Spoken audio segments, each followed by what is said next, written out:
기도하겠습니다. 거룩하신 아버지 하나님,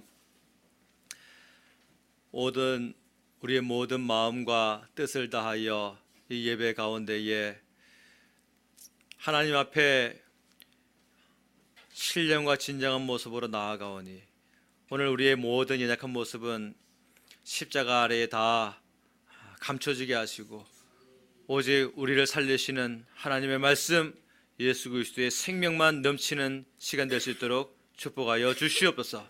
예수님의 이름으로 기도합니다. 아멘. 할렐루야. 네. 사무엘상 들어온 지가 한 3달이 되는 것 같아요. 어때요? 사무엘상 재미있습니까? 은혜롭습니까? 저는 은혜스러운데 여러분들은 또 어떨는지 몰라요.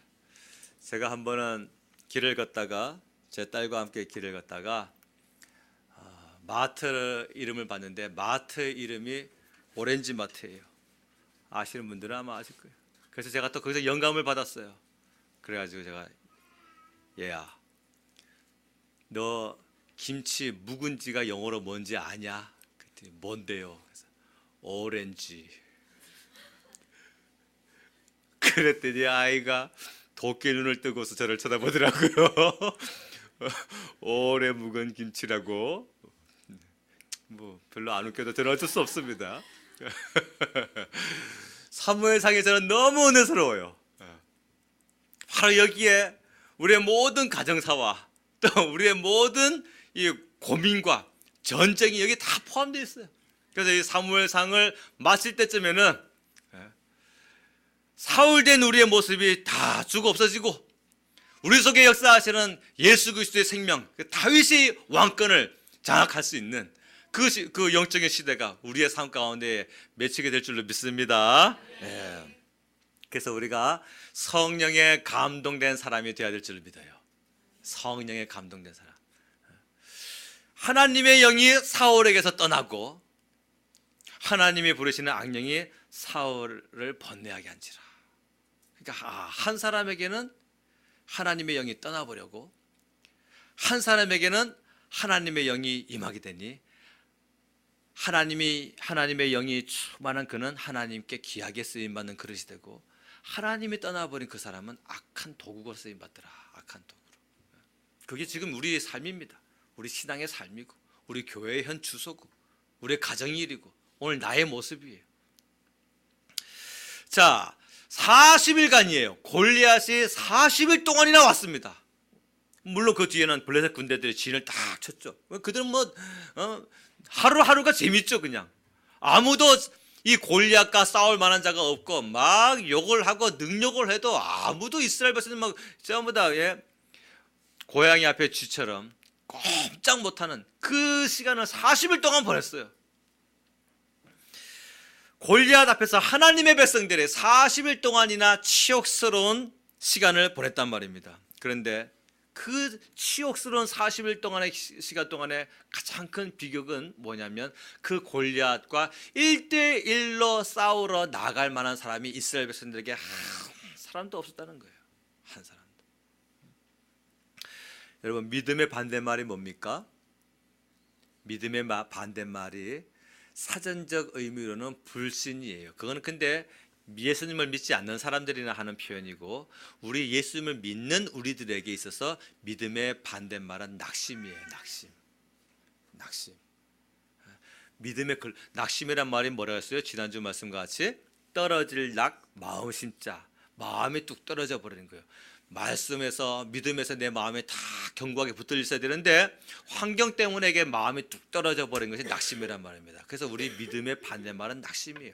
하나님이 살아계심은 추호도 의심하지 아니하는데, 그 살아계신 하나님이 오늘 나의 삶 가운데 역사하실 줄은 믿지 못하는 거예요. 이게 지금 우리 성도들의 믿음의 반대말이란 말이죠.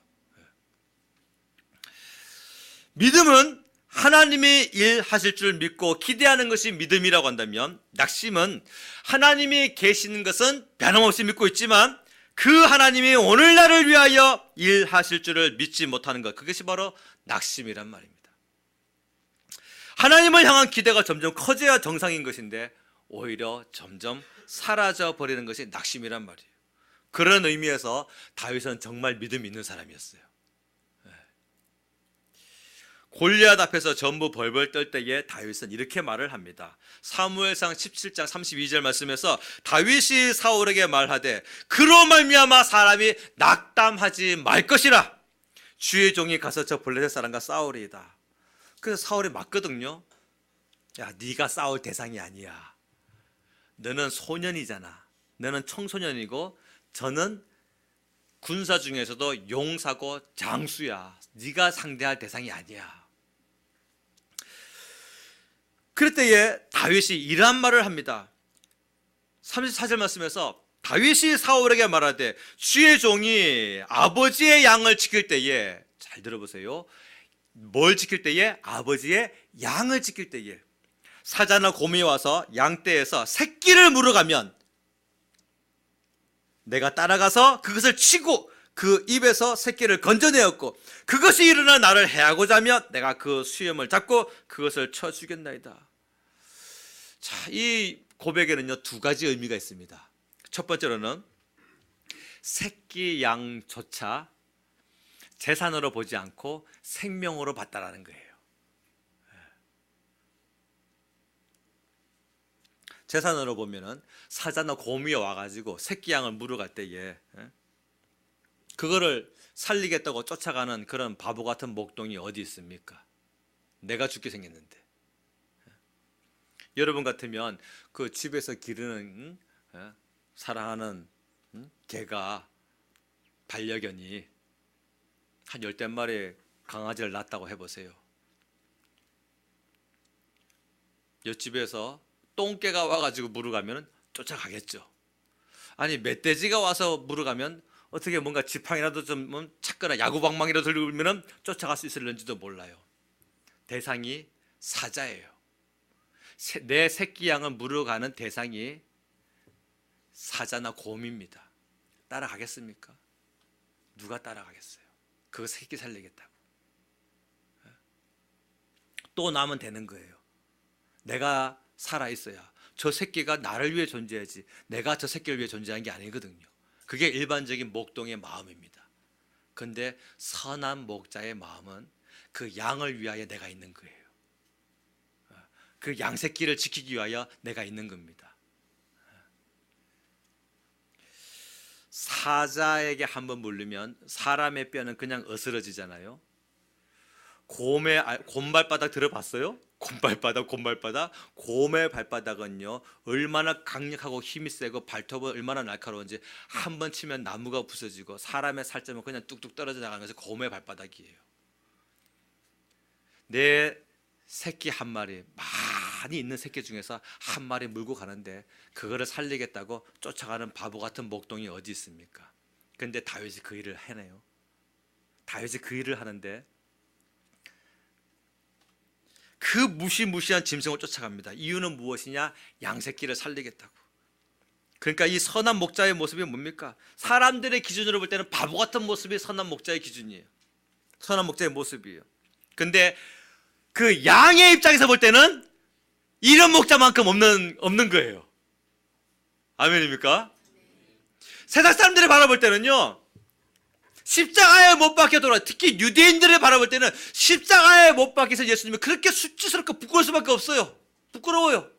그런데 구원을 얻은 우리에게는 십자가의 도가 하나님의 능력이에요. 예수님이 선한 목자란 말입니다.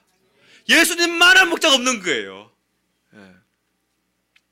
판단과 논리와 계산이 빠른 사람들에게는 이런 목자는 바보 같은 목자예요. 다윗 같은 삶은 바보 같은 삶입니다. 저 바보 같은 목자 좀 봐. 지가 죽을 줄도 모르고 아이고 저 새끼 살리겠다고 사자하고 싸우고 있네. 곰하고 싸우러 가려고 하고 있네. 근데 그 모습이 하나님의 눈에 발견된 거예요. 양새끼를 살리겠다고 무시무시한 그 맹수와 싸우러 가는 다윗의 모습이 하나님의 눈에 발견된 겁니다. 이런 자에게 나라를 맡기고 내 백성을 맡기면 그 양새끼도 재산으로 바라보지 아니하고 생명으로 바라봤는데 내 형상으로 빚어놓은 저 인간들을 그에게 맡기면 이가 더욱더 나라를 굳건하게 세우지 않겠는가. 그것이 하나님의 눈에 발견된 다윗의 선한 목자의 모습이란 말입니다. 예수님의 모습이 그랬어요. 우리 예수님이 선한 목자잖아요. 우리를 사자나 곰보다 더 강력한 죄와 사망에서 한 번 물리면 사자에게 물려도 빠져나갈 수 없고 곰에게 물려나가도 빠져나갈 수 없는데 한 번 물리면 영원히 나올 수 없는 죄와 사망에서 우리를 건져주셨어요. 예수님께서. 예수님이 이렇게 말씀하셨죠. 나는 선한 목자라. 나는 양을 알고 양이 나를 아는 것이 내가 아버지를 알고 아버지가 나를 아는 것 같으니 나는 양을 위하여 목숨을 버리노라.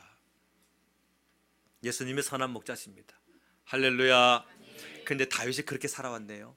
다윗이 양새끼에게 다윗은 선한 목자였어요. 다른 목동들 사이에서는 바보 같고 미련스러운 목자예요. 근데 그 양에게는 완전한 선한 목자예요. 자기 목숨을 걸고 양새끼를 구하기 위하여 싸우는 모습입니다. 그게 바로 하나님의 눈에 캐스팅된 거예요. 발탁될 거란 말이죠. 이미 다윗은 자 보세요. 사자도 싸웠고 곰하고도 싸웠어요. 그래서 하나님의 보호와 능력으로 이긴 전적이 있습니다. 자, 그럼 하나 여쭤볼게요. 사자하고 골리앗하고 뭐가 다릅니까? 곰하고 골리앗하고 뭐가 달라요? 똑같아요. 어차피 자기 힘으로 이길 수 없는 대상입니다. 뭐 곰은 발만 피하면 되니까 좀 상대하기 수월하고, 사자는 발과 이빨이 있으니 상대하기 어려워서 피해야 됩니까? 아니면 사자와 곰은 짐승이니까 내가 좀 잔꾀를 부리면 상대할 만한 대상이고, 골리앗은 많은 전적을 가진 장수이기 때문에 내가 상대할 수 없는 겁니까? 사자나 곰이나 골리앗이나 다윗에게는 그냥 같은 대상이에요. 만군의 여호와의 이름으로 넉넉히 이겨낼 수 있는 대상이란 말입니다. 아멘입니까? 그러니까 내가 사자나 곰도 양새끼 구하기 위하여 싸웠을 때에 하나님의 도우심으로 이겼으니 저 이스라엘을 능욕하고 살아계신 하나님을 모욕하는 저 골리앗도 내가 충분히 이길 수 있습니다. 이 얘기는 뭐냐면 대상이 바뀔지라도 아무 상관이 없습니다. 그 얘기예요. 1,000,000원의 시련은 믿음으로 이겨낼 수 있고 1억의 시련은 믿음으로 못 이깁니까? 사랑하는 가족이 39도, 40도의 고열은 믿음으로 이겨낼 수 있고 폐암이나 위암은 믿음으로 못 이겨냅니까? 차를 잃어버리면 믿음으로 이겨낼 수 있고 집이 홀라당 넘어가 버리면 믿음으로 못 이겨냅니까? 요한일서 5장 5절 말씀에 무릇 하나님께로부터 난 자마다 세상을 이기느니라. 세상을 이기는 승리는 이것이니 우리의 믿음이니라. 곰은 이겨내고 사자는 못 이겨내고, 혹은 사자나 곰은 이겨냈는데 골리앗은 못 이겨내고, 그런 게 아니란 말이죠. 골리앗의 키가 2m 83cm이건 3m 83cm이건 4m 83cm이건 하나도 다윗에게는 안 중요합니다. 그냥 하나님이 나와 함께 하심, 그 임마누엘 신앙으로 다윗은 이겨내는 겁니다. 오직 다윗에게는 내가 믿는 우리 하나님을, 내가 신뢰하는 우리 하나님을 모욕하는 저자, 하나님을 대적하며 하나님을 믿는 성도들에게 영적인 치욕거리를 안겨다주는 저 악한 골리앗을 내가 여호와의 이름으로 물리치겠다. 그것이 바로 다윗의 영적인 분통이었어요. 오늘 우리 안에 바로 이와 같은 영적인 분통이 터져야 되는 줄로 믿습니다. 하나님의 영광이 사람들에게 막 짓밟힐 때에, 누군가에 의해서 모욕당하고 있을 때에 아무도 일어설 자가 없네요. 왜요? 여호와의 영에 감동된 사람이 그들 여기에 아무도 없는 거예요. 여호와의 영에 감동되어서 영적인 분통을 터뜨릴 만한 사람이 아무도 없는 겁니다. 그런데 예수님에게 바로 이와 같은 영적인 분통이 터진 일이 있었어요. 요한복음 11장에 보면 죽은 나사로 살리시겠다고 예수님 가셨는데 예수님을 사랑했던 마르다도 못 믿고 있네. 예수님을 더 뜨겁게 사랑했다고 표현하는 마리아도 못 믿고 있네. 또 문상 온 사람들도 전부 다 안 믿고 있네. 심지어는 그들 가운데는 예수님만 비웃고 있네. 아이고, 저렇게 사랑했으면은 안 죽게 빨리 와가지고 고쳐주시지, 왜 이제 와가지고서 일 다 끝나고 나서 오신단 말이야 하면서 예수님은 막 비웃는 거예요. 그때에 요한복음 11장 33절과 38절 말씀에 두 번에 걸쳐서 예수님이 비통히 여기셨다라고 표현하고 있어요. 그 비통히 여기셨다라는 말의 히브리어 원어가 에네브리 메사토예요. 에네브리 메사토. 이 말은 분노로 인해서 말처럼 콧김을 내뿜는다라는 뜻을 가지고 있어요. 분노로 말처럼, 뛰어다니는 말처럼 콧김에서 막 콧김을 내뿜는다. 창조주이신 예수님이 오셨는데 예수님이 하실 일에 대하여 아무런 기대도 갖지 못한 상태, 그 모습을 보고서 예수님이 에네브리 메사토 하신 거예요. 분노로 말미암아, 비통함으로 말미암아 말처럼 막 콧김이 막. 옆 사람을 보세요. 자, 그리고 말처럼 콧김을 한번 뿜어봅시다.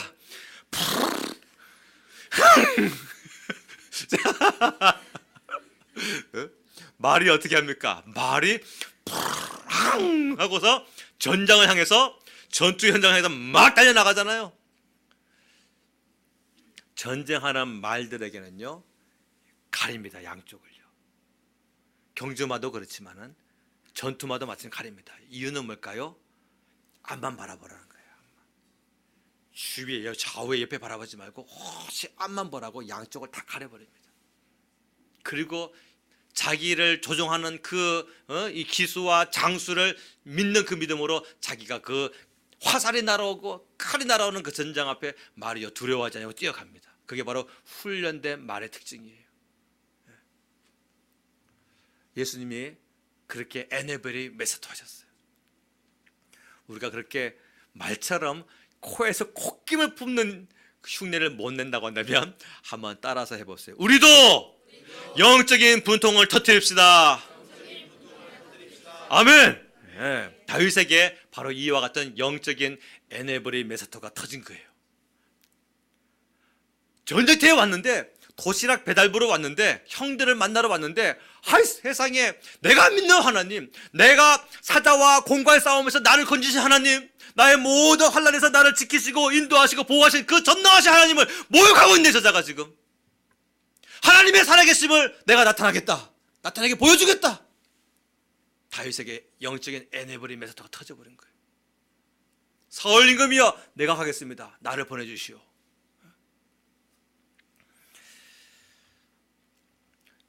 마귀에게 속지 마세요. 마귀는 속이는 자를 했어요. 아담과 하와를 기가 막히게 속였어요. 마귀에게 속아 넘어간 자가 한둘이 아닙니다. 이스라엘 백성들은요 지금 그 골리앗이라고 하는 그 형체의 큰 키와 그 무장한 힘에 그 눈에 보이는 그 세력에 지금 속고 있는 겁니다.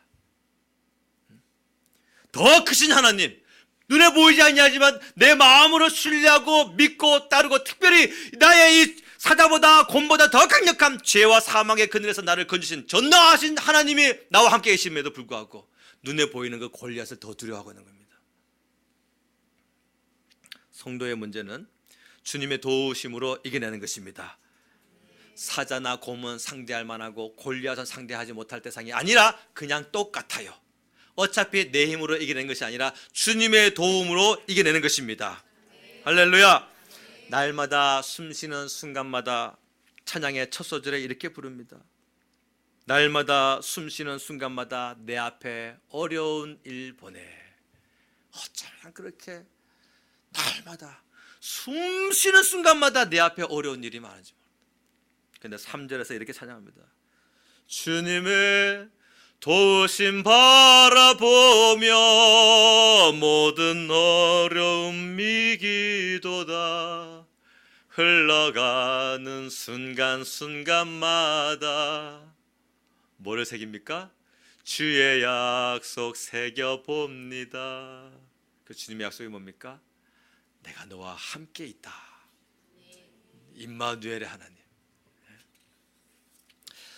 자, 이 일이 크든 작든 어차피 내 힘으로 이기는 것이 아니라 성령의 능력으로 이겨내는 것입니다. 요한복음 10장 10절 말씀에 보면 도둑이 오는 것은 도둑질하고 죽이고 멸망시키려는 것뿐이요 내가 온 것은 양으로 생명을 얻게 하고 더 풍성히 얻게 하려 함이라 그랬어요. 마귀 하는 일이 뭡니까? 속이는 겁니다. 그래가지고 자꾸 도둑질하는 거예요. 우리의 영적인 능력을 도둑질하고 믿음을 도둑질하고 지난주에 들은 말씀을 그 은혜를 도둑질하기 위하여 월요일부터 환난을 만들고 화요일부터 핍박을 만들고 수요일날 고난을 만들고 여러 가지로 고난을 만들어가지고 자꾸 우리 안에 주일날 들었던 그 은혜와 말씀과 내가 하나님 앞에 세웠던 그 결단이 무너지도록 만드는 것이 악한 마귀가 하는 일이란 말이죠. 뭡니까? 골리앗 세워놓고서 봐라! 크지? 네가 상대 못하겠지? 엄포 넣는 거예요.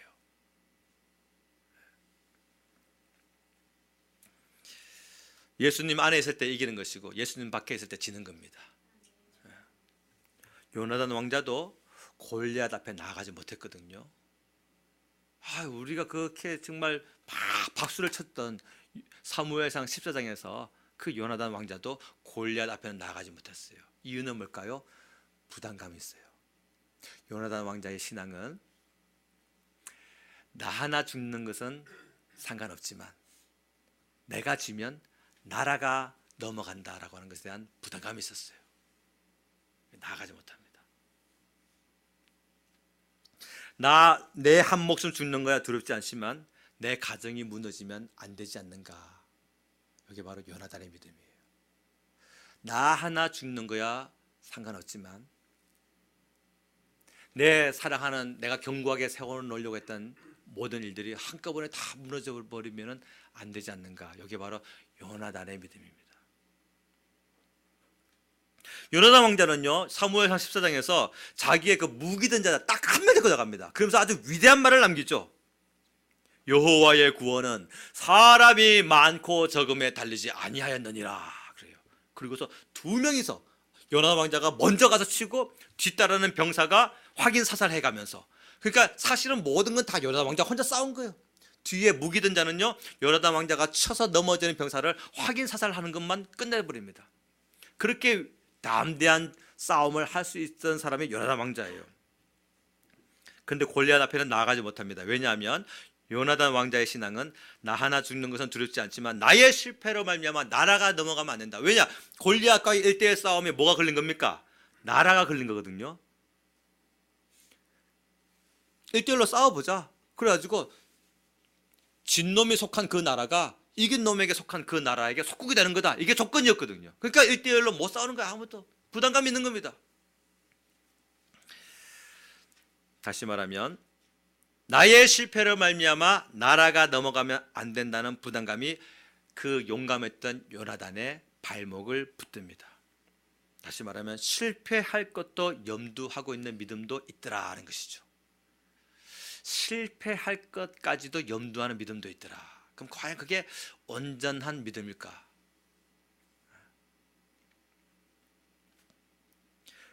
요나 왕자는요 그 후로 큰 빛을 발휘하지 못합니다. 이 골리앗과의 전쟁 이후로요 요나단 왕자는 점점 쇠퇴해져 가요. 두각을 나타내는 모습이 싹 사라집니다. 그냥 하나님께 어떻게 쓰임받느냐면요 하나님께 기름 부은 자 다윗을 그냥 보호해주는 역할만 하다가 사무엘상 31장에서 자기의 아버지 사울과 함께 길보아 전투에서 같은 날 같은 시간에 그냥 전사하고 맙니다. 실패할 것을 염두하는 신앙은 하나님 앞에 빛을 발하지 못하더라는 것이죠. 그에 비해 다윗은요 자신의 실패를 생각하지 않습니다. 당장 저 골리앗을 때려눕히고 내가 돌아올 때는 그의 머리를 들고 돌아오리라. 할렐루야. 예.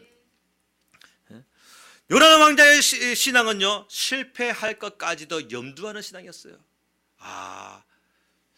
어쩌면 그게 우리 모습이 아닐까. 내가 한번 3일 작전 기도 해봐야지. 내가 한 일주일 한 금식 기도 한번 해봐야지. 내가 하나님 앞에 정말 모든 예배를 다 드려버리고 내가 모든 감사와 헌신과 전도까지 한번 해봐야지. 그러면 이 모습을 보고서 하나님께서 내게 응답하실지 어떻게 알겠는가. 그러면서도 한쪽 귀퉁이는 뭡니까? 만약에 안 되면 내가 이렇게 살아가야지, 저렇게 해야지.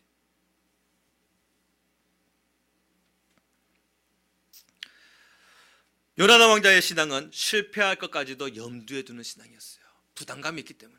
그런데 다윗의 신앙은요, 반드시 승리실 줄 믿는 신앙이 바로 다윗의 신앙이었던 겁니다.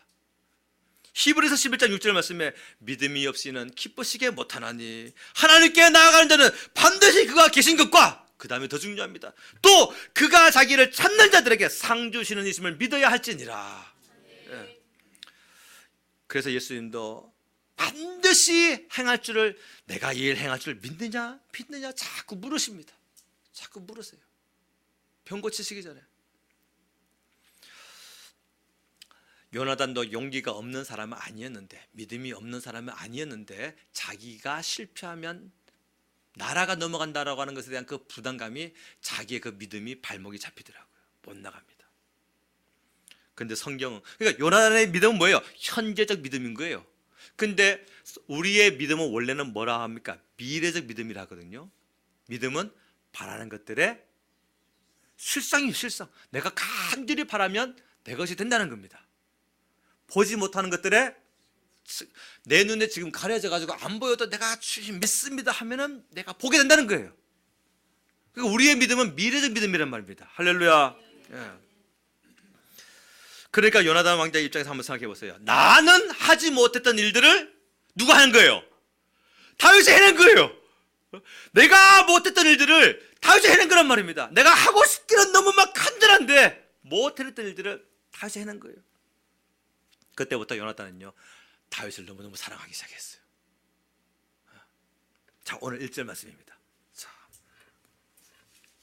1절 말씀 읽어보겠습니다. 시작. 다윗이 사울에게 말하기를 마침에 요나단의 마음이 다윗의 마음과 하나가 되어 요나단이 그를 자기 생명같이 사랑하니라. 아멘. 자, 그 다음에 또 3절과 4절 말씀에도 요나단이 다윗을 얼마나 끔찍하게 사랑하게 됐는지 표현하고 있습니다. 시작. 요나단은 다윗을 자기 생명같이 사랑하여 더불어 언약을 맺었으며 요나단이 자기가 입었던 겉옷을 벗어 다윗에게 주었고 자기의 군복과 칼과 활과 띠도 그리하였더라. 아멘. 자, 들어보세요. 요나단 왕자는요, 자기가 하고 싶기는 굴뚝 같았는데 부담감이 있어서 하지 못했던 일들을 다윗이 와서 해내버렸습니다. 깨끗하게 딱 정리해버렸어요. 그러니 다윗을 너무너무 사랑하게 됐죠. 그래서 요나단은요, 자기의 가장 귀한 것을 다윗에게 다 줘버립니다. 다 줘버려요. 이것은 우리 지난주에 들은 말씀에 다윗이 전쟁하러 나갈 때에 사울이 자기의 군복을 벗어준 것과는 성격이 다른 겁니다. 사울이 자기의 군복을 벗어준 것은, 야, 너 싸우려면 이 정도는 보호하고 입어야 어느 정도 승산이 조금 있지 않겠냐라고 하는 인본주의 사고방식에서 나온 그런 방법이었고, 지금 여기서 요나단이 주는 군복과 활과 칼과 띠를 다 준 것은, 내가 신부는 이 나라의 왕자지만 네가 나보다 낫다. 내가 왕자로서 입을 만한 이 군복과 왕자의 칼과 왕자의 활과 왕자의 허리띠를 메고 있지만 이거 나 찰 자격이 없다. 네가 가져라. 내 모든 영광과 지위와 능력을 다 너에게 줄게. 네가 차라. 라고 하는 다윗을 향한 선물이었던 거예요. 그런데 이 똑같은 사건인데도 불구하고 어쩌면 아들 요나단은 다윗을 사랑하는데 그의 아버지 사울은요, 아닙니다. 마음이 바뀌었어요. 자, 7절 말씀과 8절 말씀, 7절에서 9절까지 읽겠습니다. 시작. 여인들이 뛰놀며 노래하여 이르되 사울의 죽인 자는 천천히요 다윗은 만만이로다 한지라. 사울의 그 말에 불쾌하여 심히 노하여 이르되 다윗에게는 만만을 돌리고 내게는 천천만 돌리니 그가 더 얻을 것이 나라 말고 무엇이냐 하고 그날 후로 사울이 다윗을 주목하였더라. 아멘. 자, 내가 할 수 없었던 일을 그가 해냈을 때에 우리는 절대로 교만한 사람이 되어서는 안 됩니다. 목사님이 할 수 없었던 일을 장로님이 해냈을 때에, 권사님이 해낼 수 없었던 일을 집사님이 해냈을 때에, 집사님이 해낼 수 없었던 일들을 권찰님이나 우리 청년부들이 해냈을 때에 우리는 사울과 같이 교만한 마음으로 분노해서는 안 돼요. 그런 일에 우리가 에네버림에서 하지 말고 그런 일에 분노하지 말고 요나단 왕자와 같이 겸손한 마음으로 더욱더 그를 사랑해야 될 줄로 믿습니다. 다윗은 신분적으로는 평민입니다. 나이로는 소년입니다. 경험으로는 첫 출전이에요. 반면에 사울 왕은 단연간의 전쟁 경험이 있었고 요나단 왕자 역시 많은 전쟁 경험이 있는 사람이었어요. 화려한 전적과 화려한 경험이 그들에게 많았습니다. 그러나 어떤 문제는 그 화려한 전적이라 한다 할지라도 해내지 못하는 일들이 있어요. 제가 하지 못하는 일들을 여러분들이 해낼 수가 있습니다. 여러분들이 해내지 못하는 일들을 여러분들보다 더 평민 같고 더 어리고 더 능숙하지 못한 그 사람이 어느 날 해낼 수가 있어요. 그때에 아무쪼록 위기질서를 막 따져가면서 그래도 그가 공적인 좌석에서는 나를 높여야 되지 않겠느냐라고 하는 그런 사울과 같은 마음 갖지 말고, 그래야 뭐 질서가 세워지지 않겠니 뭐 그런 거 하지 말고 그를 사랑하고 그를 칭찬하고 그를 높여줄 수 있는 요나단과 같은 겸손한 사람 되시기를 주 이름으로 축원합니다. 그래야 악한 마귀가 틈타지 못하는 교회가 되는 거예요.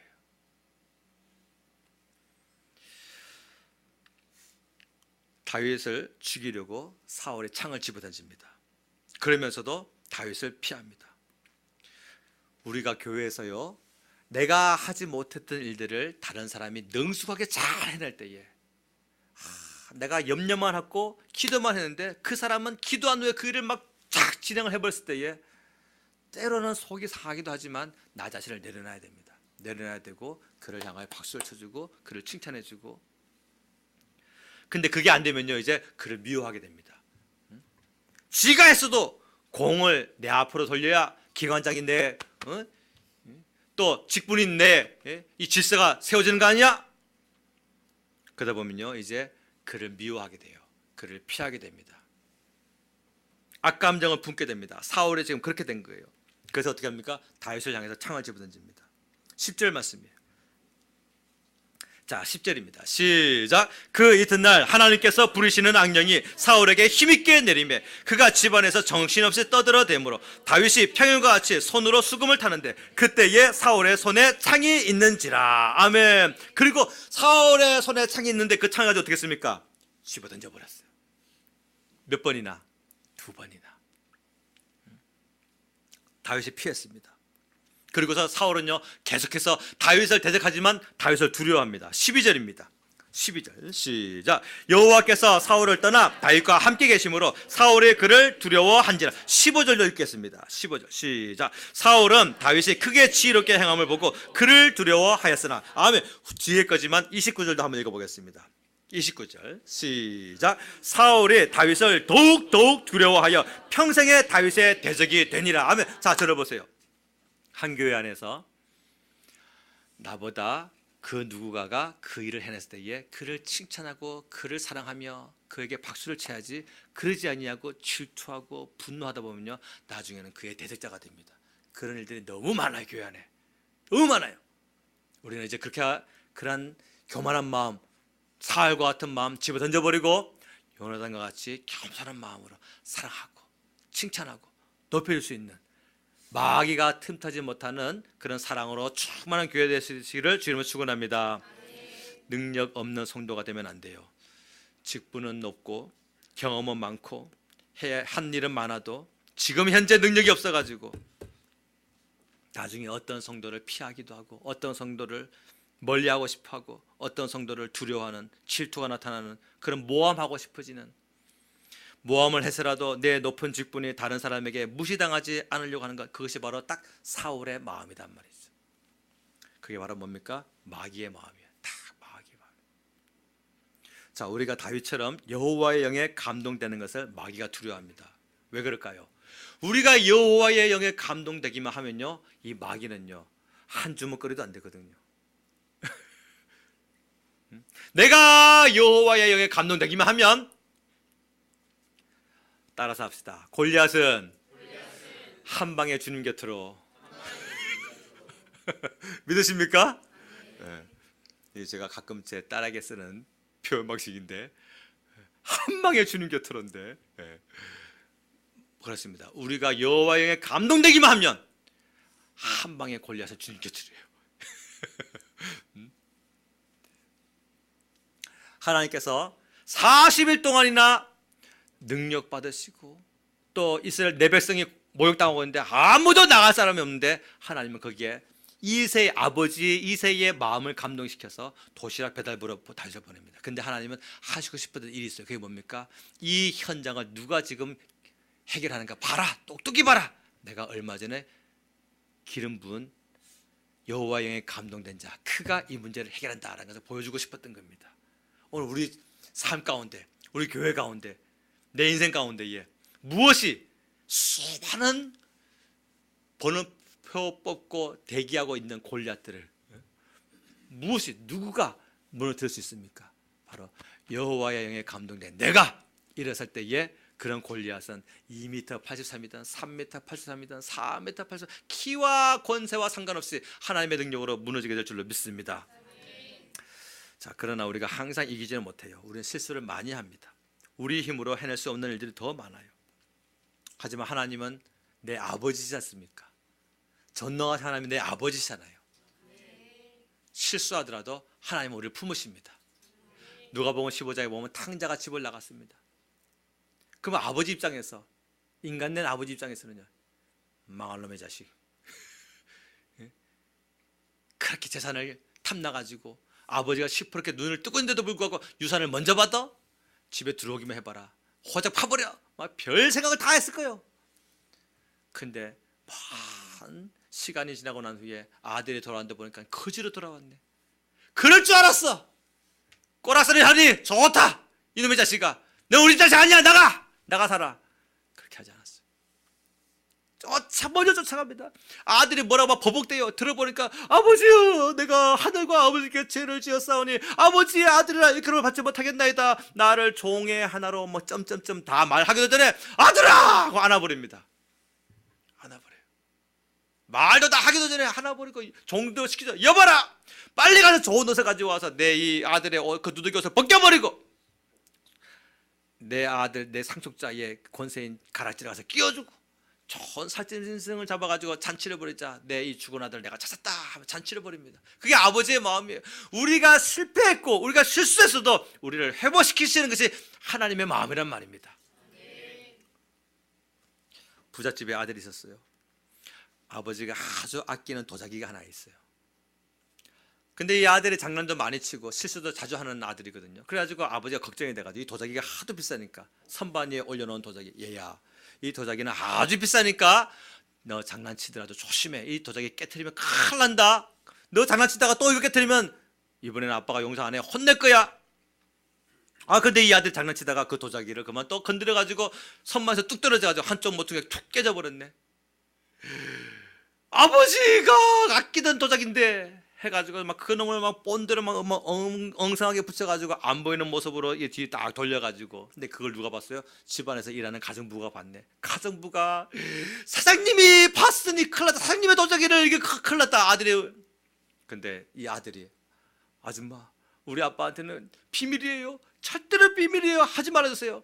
그때부터 이 가정부의 모습이 돌변합니다. 아이고 어리야, 아이고 어리야.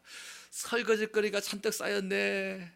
도자기가 깨진 것을 사장님이 알면은 아이고 허리야. 아줌마 내가 할게요. 그래가지고 이 아들이 가정부와 해야 될 일을 자기가 하는 거예요.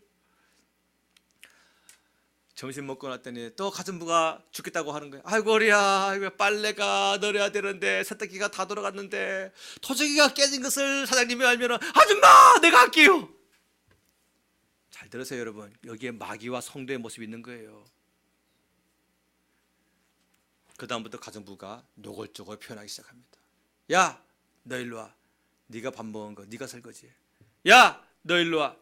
화장실 들어가서 네가 변기 닦아. 야, 일로 와. 너 나가서 마당에 잔디 네가 깎아. 아들이 집안의 행복을 누려야 될 아들이 가정부 일을 하고 있는 거예요. 왜? 자기가 지은 죄를 숨기느라고. 아버지에게 나아가지 못해서. 내가 이렇게 살면 되겠는가? 내가 이 집안의 아들인데, 사장님의 아들인데, 상속자인데 내가 이 짓거리 하고 있어야 되겠는가? 마음에 결단을 먹고 어느 날 퇴근하는 아버지 앞에 가서 무릎을 꿇었어요. 아버지, 죄송해요. 제가 그만 아버지의 그 애지중지하는 도자기를 퍽 깨트려 버렸어요. 아버지가 해치를 줄 알았는데, 아들아, 너 몸은 괜찮냐? 다치지 않았니? 도자기는 또 살 수 있지만 너는 어떻게 살겠냐? 넌 내 아들인데. 우리가 깨트리는 도자기는 뭘까요? 말씀이에요. 우리는 자주 말씀을 불순종합니다. 무너뜨립니다. 자주 버립니다. 마귀가 하는 일이 뭘까요? 네가 무슨 기독교인이라고, 네가 무슨 하나님의 백성이라고, 너 그래 살아가지고 무슨 천국 가겠다고, 하나님을 알면 넌 끝나. 그게 마귀가 우리 안에 일하고 있는 정죄입니다. 근데 우리는요, 은혜의 보좌 앞에 나아갈 수 있는 권세를 얻었거든요. 누구의 피로 말미암아? 나를 위하여 돌아가신 예수님의 은혜로 말미암아. 아버지, 죄송해요. 내가 오늘도 지난 한 주간 동안 말씀대로 살려고 결단을 했는데 아버지의 귀한 도자기를 깨트렸어요. 죄송해요. 그때에 우리 하나님은 또 우리를 세우시고 품으시고 또 우리에게 용기를 주실 줄 믿습니다. 인간의 사랑은 몇 번 믿다가 못 믿으면 등을 돌려요. 그러나 우리는 하나님의 사랑을 인간의 사랑과 비교해서는 안 됩니다. 인간의 사랑은 몇 번 베풀다가 반응이 없으면 저 사람은 예의도 없는 사람이야, 저 사람은 도리도 없는 사람이야 라고 하고 등을 돌려버립니다. 그러나 하나님은 회전하는 그림자도 없으시다 했거든요. 그렇다고 한다면 하나님은 사랑이라 했으니 그 사랑도 회전하는 그림자가 없는 거예요. 언제나 우리를 사랑하시고 우리를 용서하시고 우리를 품으시고 우리를 인도하실 줄로 믿습니다. 한번 따라서 해봅시다. 오늘은 요나단 같아도 내일은 다윗과 같이. 할렐루야. 그러므로 사랑하는 여러분, 실패를 두려워하지 마세요. 요나단의 그 위대한 용기가, 요나단의 믿음이 무엇에 붙들린 겁니까? 그 실패하면 어떡하냐라고 하는 그 부담감에 붙들린 거예요. 근데 다윗도 그랬어요. 다윗도 실패합니다. 오늘 10절 말씀에 다시 한번 볼까요? 자, 10절 말씀입니다. 읽어보겠습니다. 시작. 그 이튿날 하나님께서 부리시는 악령이 사울에게 힘있게 내리매 그가 집안에서 정신없이 떠들어대므로 다윗이 평일과 같이 손으로 수금을 타는데 그때에 사울의 손에 창이 있는지라. 11절. 그가 스스로 이르기를 내가 다윗을 벽에 박으리라 하고 사울이 그 창을 던졌으나 다윗이 그의 앞에서 2번 피하였더라. 아멘. 아, 희한하네요. 사울에게 악령이 역사할 때에 다윗이 찬양 사역을 하면 귀신이 떠나갔거든요. 떠나갔었어요. 사무엘상 16장 23절 말씀. 하나님께서 부르시는 악령이 사울에게 이를 때에 다윗이 수금을 들고 와서 손으로 탄즉 사울의 상쾌하여 낫고 악령이 그에게서 떠나더라. 분명히 사무엘상 13장에서는 다윗의 찬양 사역할 때에 귀신이 떠나가고 악령이 떠나갔는데, 지금 여기서는 다윗이 찬양하는데 오히려 악령이 더 강하게 돼가지고 사울 왕의 창을 집어 던져버리게 된 거예요. 이게 뭔 사건입니까? 그 기준이 뭐냐? 골리앗 사건 전과 골리앗 사건 후로 나눠지는 거예요.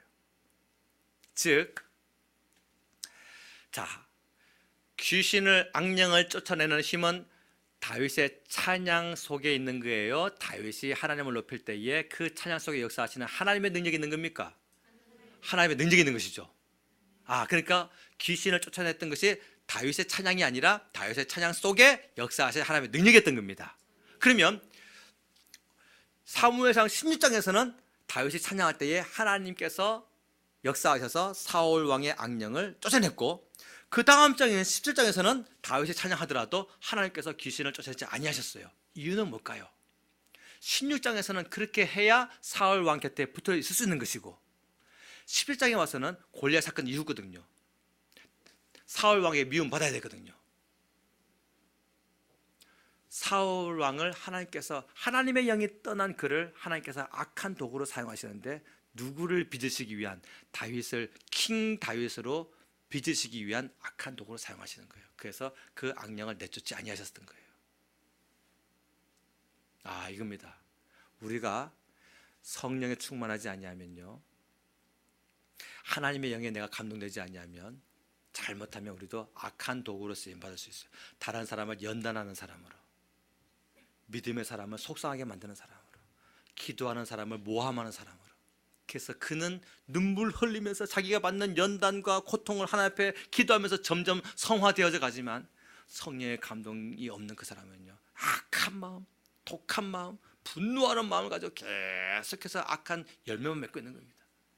우리가 그렇게 악한 도구로 쓰임받지 말고 다윗과 같이 거룩한 그릇으로 쓰임받게 되시길 주님을 축원합니다. 하나님께서 사울 왕에게 있는 악령을 쫓아내지 말아야 다윗이 3,000명의 군사를 이끌고 몇 년 동안, 10년 동안이나 다윗을 죽이겠다고 쫓아다니게 되는 거예요. 그 기간 동안 뭡니까? 다윗은요, 킹 다윗이 되기 위한 영적인 훈련을 받는 겁니다. 그러니까 다윗의 찬양 사역이 잘못된 것이 아니라, 다윗의 찬양이 무능해진 것이 아니라, 다윗의 영성이 무너진 것이 아니라, 하나님께서 다윗을 더 크게 세우시기 위하여서 그 대적을 만들어 놓으신 거예요. 자기를 대적하는 사람. 오늘 우리를 대적하는 일들이 참 많거든요.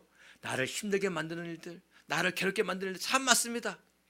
그것은 뭡니까? 하나님께서 나를 다윗처럼 빚으시기 위하여서 그 어려운 환경 가운데서 내가 기도하고 붙들고 의지하고 하나님 바라보게 만들기 위해서. 다윗이 그랬다는 그 10년 동안에 쫓김받으면서 맨날 그 고백이 뭡니까? 여호와 나의 산성이시여, 여호와 나의 피하시여. 막 10황무지, 엔게디, 동굴, 뭐 어디 막 광야 막 맨날 도망다니면서 뭐랍니까? 여호와는 나의 산성이시여, 여호와 나의 피할 바위시여, 여호와 나의 방패시여, 여호와 나의 피하나 처시여. 맨날 그 고백이 막 입에서 단내가 나오도록 만드는 거예요. 왜? 그렇게 해야 초대 왕인 사울은 자기가 높아졌을 때 교만해져가지고 무너졌지만은 다윗은 겸손한 자가 되어가지고 높은 지위에 올라서더라도 하나님을 의지하고 겸손함으로 하나님께서 맡긴 이스라엘 백성들을 선한 목자로 계속 잘 통치하고 다스릴 수 있는 것입니다. 아멘입니까?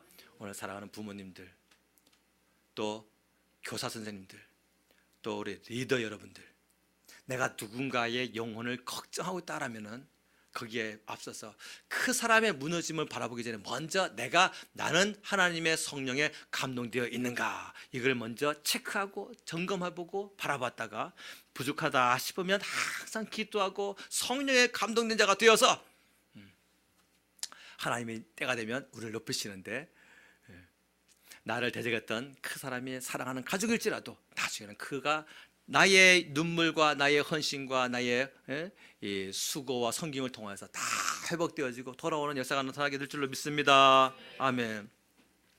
한 가지 말씀을 드리고 마칠게요. 오래전에 중국에 있었던 일이에요. 예배를 드리는 도중에 문이 열렸어요. 지금은 중국이 많이 개방됐지만 과거에는 그렇지 않았잖아요. 공산당들이 총을 들고 들어왔습니다. 모든 성도들을 저 벽 쪽에 쫙 갖다 붙여놓고 한쪽 벽면에 붙어있던 예수님의 얼굴이 그려져 있는 성화를 바닥에 탁 집어던져 버렸어요. 그리고서 하는 말이, 누구든지 살고 싶으면 이 너희가 믿는 예수 액자 위에다가 침을 뱉고 그 다음에 발로 밟고 지나가라. 그러면 살려주겠다. 그때 성도들이 막 고민하기 시작합니다. 하나님을 섬기고 있는 우리 교회 안에서 왜 이런 일이 생겼을까? 그렇게 고민하고 있는 중에 한 노인이 앞에 나와서 그 액자 위에다가 침을 탁 뱉고 액자를 밟고 지나가면서 나는 오늘부터 예수 믿지 않겠습니다. 그때 그 노인의 행동에 다른 성도들도 술렁거리기 시작하더니 용기를 얻어가지고 액자에다가 침을 탁 뱉고 밟고 지나가서 나도 예수님 믿지 않습니다. 또 많은 사람들, 그래서 그 수십 명의 성도들이 전부 다 액자 위에다가 침을 뱉고 발로 밟고 지나갑니다. 한 청년이 마지막 남았어요. 너는 왜 멀뚱멀뚱 서 있냐? 빨리 결정해. 청년은 예수님의 얼굴이 액자 위에 하얗게 침범벅이 되어버린, 그 예수님의 얼굴이 보이지 않을 정도로 하얗게 침범벅이 되어버린 그 액자 앞에 무릎을 꿇습니다. 왜냐? 평소에 자기 죄를 짓고 낙심하고 좌절했을 때에 교회에 와서 기도하다가 무언가 감동이 안 되면 그 액자를 바라볼 때에 항상 나 같은 죄인을 건지신 우리 예수님 감사합니다. 그 액자를 보면서 감사해야 된다. 어떻게 내가 살겠다고 이 액자 위에다 침을 뱉어주는가? 비록 이것은 액자지만은 이것은 분명한 예수님을 배반하는 행동이 아닌가? 많은 은혜와 위로를 받았는데 내가 어떻게 액자 위에 침을 뱉는가 해가지고 하얗게 범벅이 되어버린 그 액자 위, 자기 옷을 벗어가지고 침을 다 닦아내. 그 액자를 가슴에 안고서 하는 말이 나는 죽겠습니다. 그래. 나는 죽겠습니다. 그때 그 공산당 지휘관이 깜짝 놀래가지고 그의 그 용기와 신앙이 자신들이 그 가지고 있는 공산당의 신념보다 뛰어난 거예요. 월등한 거예요. 마당으로 나갑니다. 니들은 기독교인도 아니야 하고서 그 사람들 다 쏴 죽여버렸어요.